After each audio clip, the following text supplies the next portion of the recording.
Late this afternoon, Governor Andrew Cuomo addressing growing scrutiny over his administration's response to COVID in nursing homes. More than 15,000 deaths are tied to nursing homes. He was asked today what he would apologize for. Remember where this was? You're in the middle of hell during this time. But no excuses, no excuses. We should not have created the void. We should have done a better job in providing information. CBS 5's Mary Keeler reports tonight. Senator Schumer was in Camillus Monday morning hosting a press conference about securing aid to restaurants.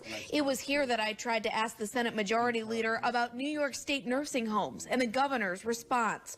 First, while he was still at the podium. A quick comment on nursing homes, Senator. Sorry. I tried again when he walked to his car.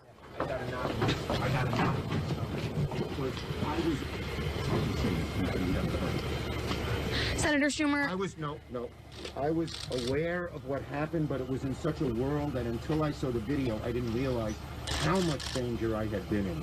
So there was a knot in my stomach. Thanks, everybody. Senator Schumer, a quick word on nursing homes. The senator's press team knew we planned to ask questions on behalf of New Yorkers who say they need answers. We reached back out to the senator's press team after this exchange and invited them to provide an additional response. Hours later in the Capital Region, Senator Schumer hosted a similar press conference and abruptly left without taking questions. No? Okay. Thank you, everybody. I'm going to get on my way. Have a nice day. No, thank you. Was your mother-in-law concerned when they were bringing those patients in the nursing home? Did she stress wanting to be moved, or what took place when she started to see that happen? She was absolutely in tears, crying on the phone to me and my husband every night, saying, I'm going to die, I'm going to die. How does it make you feel that when your mother-in-law expressed that there were COVID patients in the nursing home and no one did anything about it? Very, very sad, very angry. We really didn't even get to say goodbye to her. We weren't able to have a proper funeral. Who do you hold responsible for your mother-in-law's death? I blame the nursing home. I blame Cuomo for, letting the infected patients come into the nursing home. There were people dying in the nursing home that my mother-in-law had told me. She actually called up me and my husband saying that she's scared. Should Cuomo resign? Yes, he should resign. Should he be impeached? Yes, he should be impeached. If the governor was standing right in front of you, what would you tell him? It's a disgrace and he needs to resign. I mean, to lie to all these families, you just kind of makes you wonder what his agenda is. The New York State DOH has always fully and publicly reported all COVID deaths in nursing homes and hospitals. They have always been fully reported. Nursing homes had the most vulnerable population. We know that. Nationwide, 36% of the deaths are in nursing homes. We have 613 nursing homes in the state. 365 received a person from a hospital. Of the 365 that received a person from this March 25th guidance, which was then superseded in May, 98% of those 365 already had COVID in their facility. COVID did not get into the nursing homes by people coming from hospitals.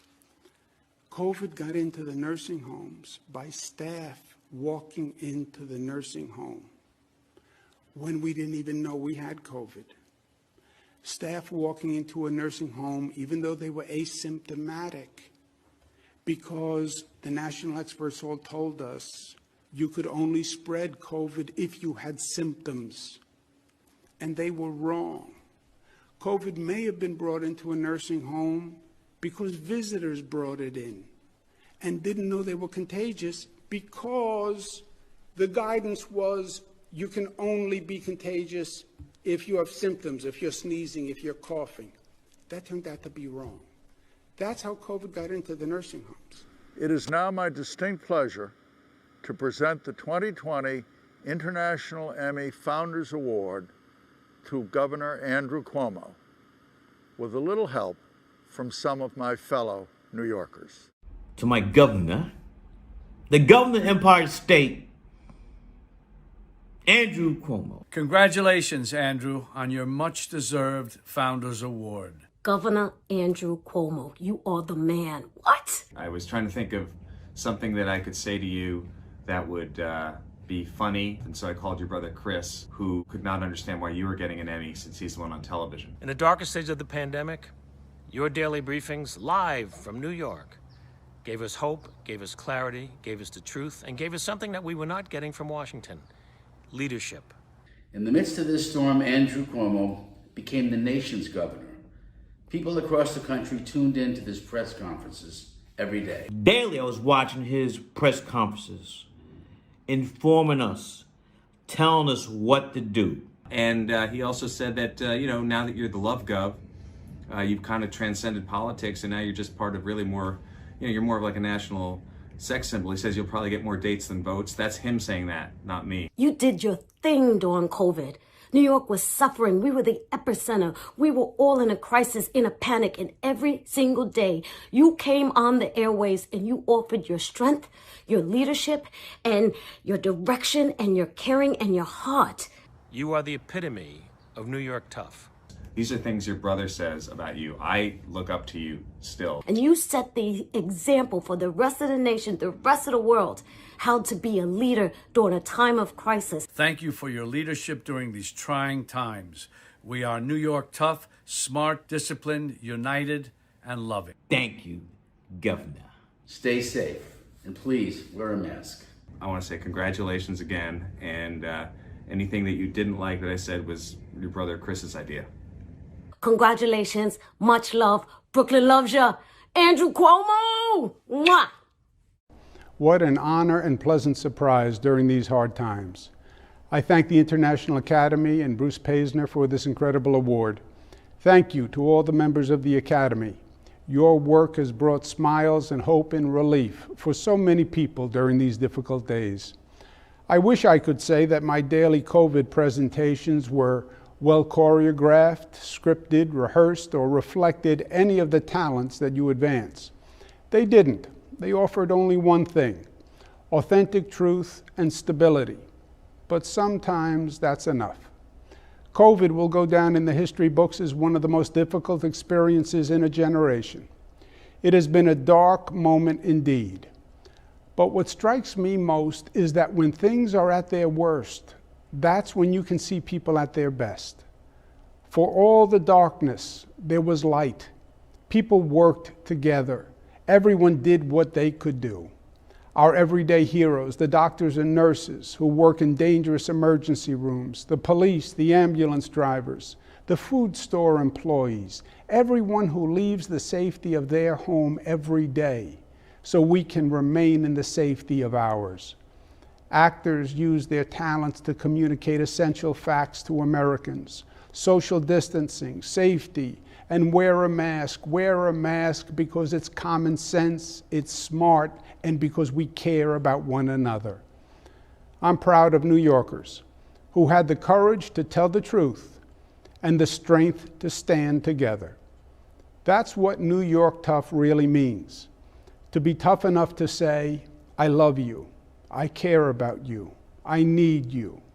To see past the color of skin, religion, or sexual orientation.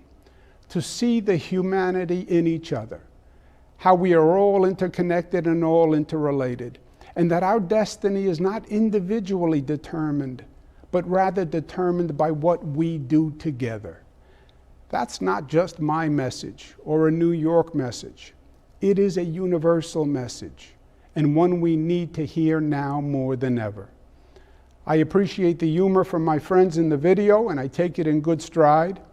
And to Ben Stiller, whose teasing took liberal license, testing the boundaries of decorum and good taste, I only say New York tough means one more thing. It means, Ben, I know where you live. Thank you. Thank you for this tremendous honor. Thank you for sharing your gifts with all of us. Give love, get love. We will get through this. together, and we will be the stronger for it. Thank you.